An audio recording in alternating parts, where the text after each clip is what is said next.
Yes, guys, welcome back to the channel. Welcome back to a brand new video. This is your latest Arsenal news and transfer news as well. Now, Tomiyasu is set to sign a new deal at Arsenal. According to Fabrizio Romano, the deal is actually very, very close and it is in the final stages. We have received a couple of offers as well for Mohamed Elneny, and it looks like this is going to be the last month for Mohamed Elneny at Arsenal. Arsenal have contacted the family of Osman Diamonde. It could be the first signing we see Arsenal make in January. It's going to be a very difficult deal because Chelsea, Newcastle and a couple of other top sides are also interested, but at 40 million euros the market value, it looks like Arsenal are really willing and very confident they can get that deal done. As well, we'll be talking about Jorrel Hato, another 17-year-old centre back that Arsenal are interested in. His market value is around 22 million and he plays for Ajax, so Ajax think he can be a replacement for Jorrel and Arsenal have already started scouting him as well. So hit the like button for me,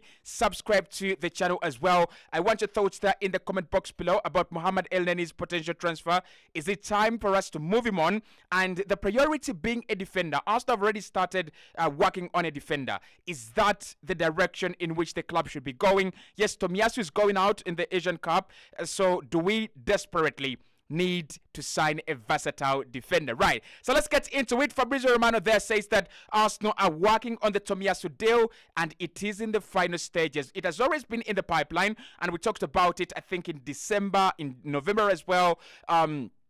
Arsenal are always willing to increase his salary and always increase his stay at the club. Now, Fabrizio makes a very interesting point here. He says Arsenal are well aware of the interest in Takara Tomiyasu, including Bayern Munich and a couple of clubs in Italy. Juventus are interested, Fiorentina are interested, and Inter Milan as well have always been interested in Takara Tomiyasu. But he says when he signs a new deal at Arsenal, it means that Mikel Arteta will have consolidated another vital part of his squad. So he sees him as untouchable. He sees him as a player that will stay at the club for a very long time. And yeah, it's a good story. It's a very, very good story because, one, we are short in defense. That is what Mikel believes. That is what the team actually believes, that we need reinforcements at the back. So you cannot say you need reinforcements at the back and you let go of of some of the best players you have playing in this position. So Tomiyasu, for me, at right back, he's been the better player than Ben White. At left back, defensively, he's been the better player than Alexander Zinchenko. And I still want to see Alexander Zinchenko in the team. But when it comes to defending the likes of Salah, when it comes to defending the likes of Mohamed Kudus, Tomiyasu is a no-brainer in those situations. I think we've seen him against the best of the best in this league, and he has done well. Well against Salah, well against Mitoma, well against Marcus Rashford at times, and well against the likes of Mohamed Kudus, as well. So I would love to see Tomiyasu stay at the club. I would love to see him, be integrated even in the starting 11. I think it's unfair that Ben White plays ahead of him. It's unfair that even when Alexander Zinchenko is not good enough at times and he's off form, he plays ahead of him. It's one of the reasons why the player has been disgruntled. And, we've had reports he wants to leave. He wants more game time because he feels he is good enough. He's better than some of these players. At least he's better than Ben White. So if Ben White is playing 38 games in a campaign and Tomiyasu cannot get game time and Bayern is knocking on the door and Inter Milan are knocking on the door, then the player is going to be attracted to leave, right? So a new deal is in the pipeline. Tomiyasu will be leaving on Friday as Arsenal have a game on Sunday. I didn't understand that bit really. Yeah, get his deal renewed. Can he stay and play against Liverpool? I know Liverpool will not have Mo Salah, but having Tomiyasu in that team, we already have the news that Ben White is playing with a slight injury, for some time. So Tomiyasu coming back and helping us in that game against Liverpool, it would be a massive boost. But according to the latest reports, Tomi will be leaving on Friday for the Asian Cup with Japan. Arsenal will have to plan life without him for now. Okay, we have received a couple of offers from Mohamed Elneny as well, and those offers come in from Turkey and Italy, surprisingly. So there's still a couple of European clubs that want to take Mohamed Elneny in January. Arsenal willing to sell alongside with the likes of Reece Nelson, Jorginho. Mikel Arteta is okay with these players leaving the side. I think with more Elneny, it's about priority and it's about what he wants as a player. If he wants to stay in January and then move in the summer, I think Arsenal shouldn't actually push him out because the summer must be the last transfer window he stays at the club. So we might be seeing Mohamed Elneny's last appearances for Arsenal, or we might have actually seen his last appearances for Arsenal because he's now out with Ghana, with Egypt actually, for AFCON.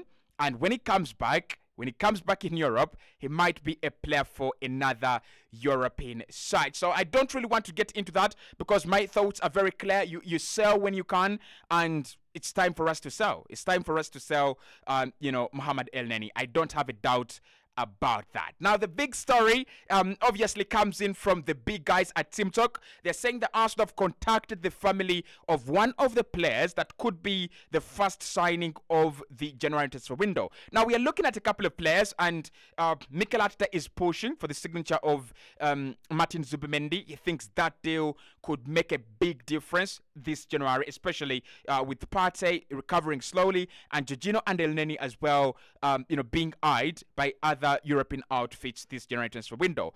But the name we are talking about is Osman Diamonde. So 19 years of age, Ivory Coast centre-back. He's going to be out in AFCON, and according to Team Talk, Arsenal are prepared to send a couple of scouts out in Africa to look at this guy during AFCON and see whether he's actually going to be the right profile for us. Now, I think the scouts going to Africa, the scouts going to AFCON is just going to be more of a supplement, but also I think to talk to the players, representatives, and also to get in touch with the player, because Arsenal have scouted Osman Diamonde for a year plus. We've started listening to rumors, including Fabrizio Romano, by the way.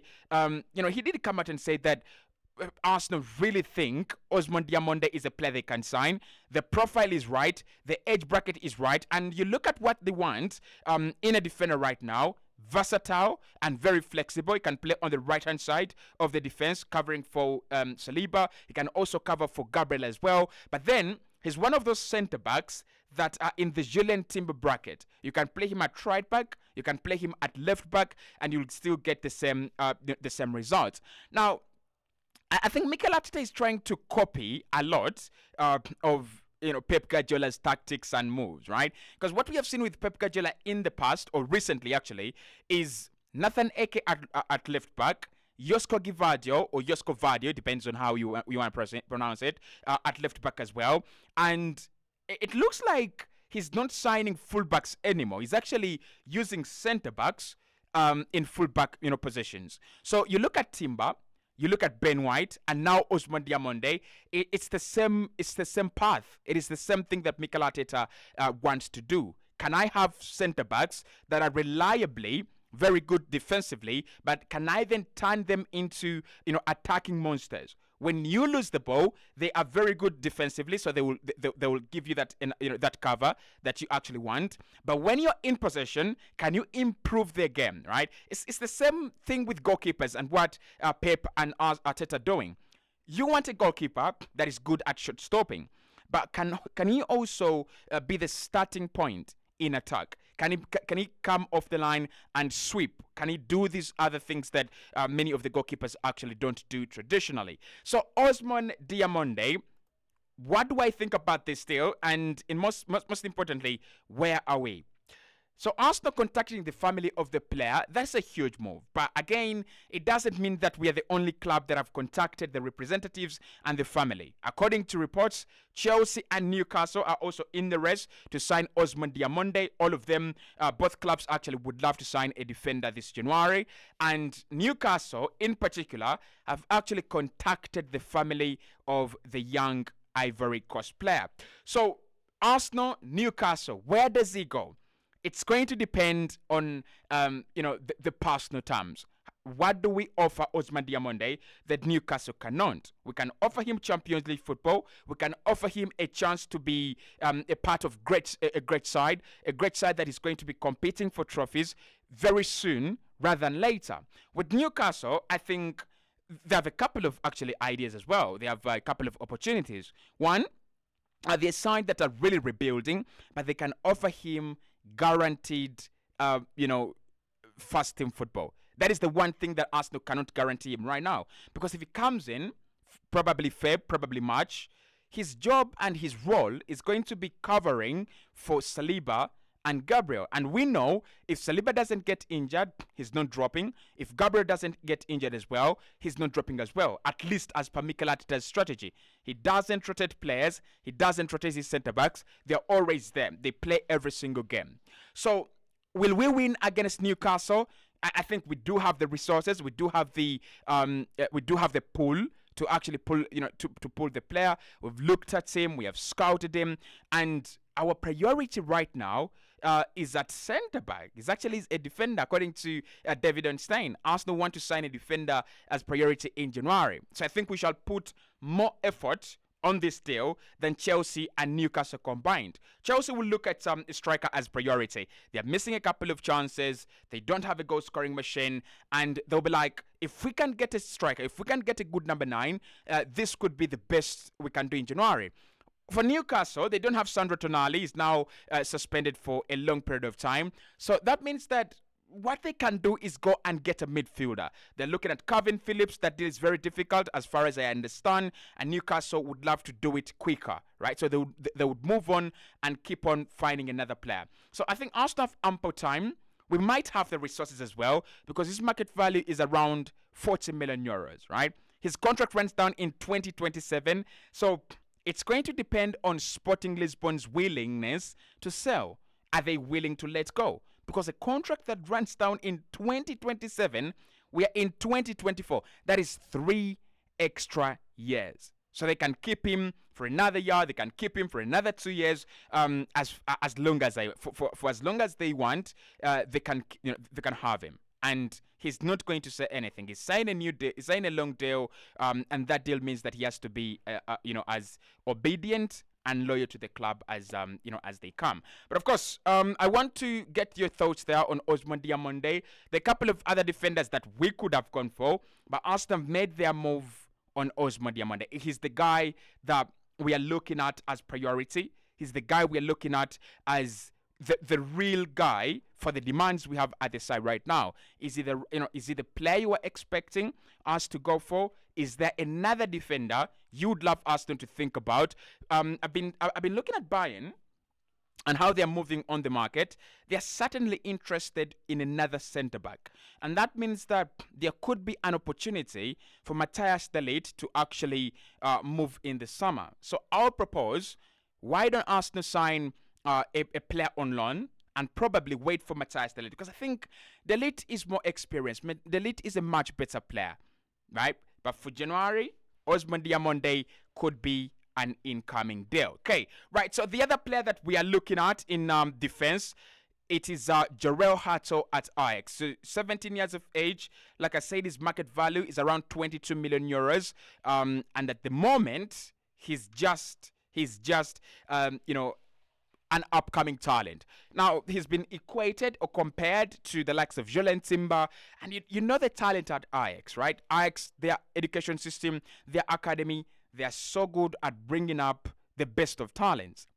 But 17 years of age, is that what Arsenal need right now? If you're convincing us that we are short in defense and we're short in defensive options, and then you go for a 19-year-old Osman Diamonde, yeah, that's understandable. But when we go for a 17-year-old Jorrel Hato, this guy is going to be playing for the under-23s or under-19s, for the time being. I don't think that is a deal that is going to quickly help the first team. And I've seen a couple of people on Twitter, Eduardo Hagen, saying, this boy is the real deal. You bring him in, you can sell Kivio. It's absolute nonsense. It's absolute nonsense. For me, as long as he's 17, he's not coming into the first team unless our ambitions are totally shattered. But if we're still looking at some silverware this season, Premier League, FA, Champions League, a 17-year-old is not going to do anything for us. To be honest, right? You either get Osman Diamonde for 45 million euros or 50 million euros, or you actually go and get Matthias de Ligt on loan, or you get a huge centre back, a much better centre back on loan. I think that would be the better idea. the idea of us getting a 17-year-old centre back at Ajax, I don't think it's even the real guy at Ajax. I'm not really convinced about that, honestly. But of course, that is what we are having. Takehiro Tomiyasu is signing a new deal with Arsenal. That is in the final stages. Mikel Arteta is very pleased with him. He wants to keep him as part of the squad. Elneny, Arsenal received a couple of offers from Trabzonspor, Galatasaray, and a couple of other Turkish and European sides. This could be the last month of Mohamed Elneny as an Arsenal player. We have contacted the family of Osman Diamonde in an attempt to make our first signing of January. Now, Diomande obviously is going to be out in Africa for AFCON with Ivory Coast, but that deal, can still happen. Arsenal can still make it happen. Chelsea, Newcastle are there interested, and of course, Arsenal still keeping tabs on Jorrel Hato, 17 years of age, 22 million euros market value. Will Arsenal get any of these deals done? Let's wait and see. I'll see you right in the next one. Hit the like button, subscribe to this channel. Also, head over to Courses Arsenal Podcast. There is long form content for you there. There are debates, there are thoughts. I've just uploaded a clip about the problems at Arsenal, especially the goal scoring problem. So if you've not watched it, make sure you do, and we will be in touch very, very soon.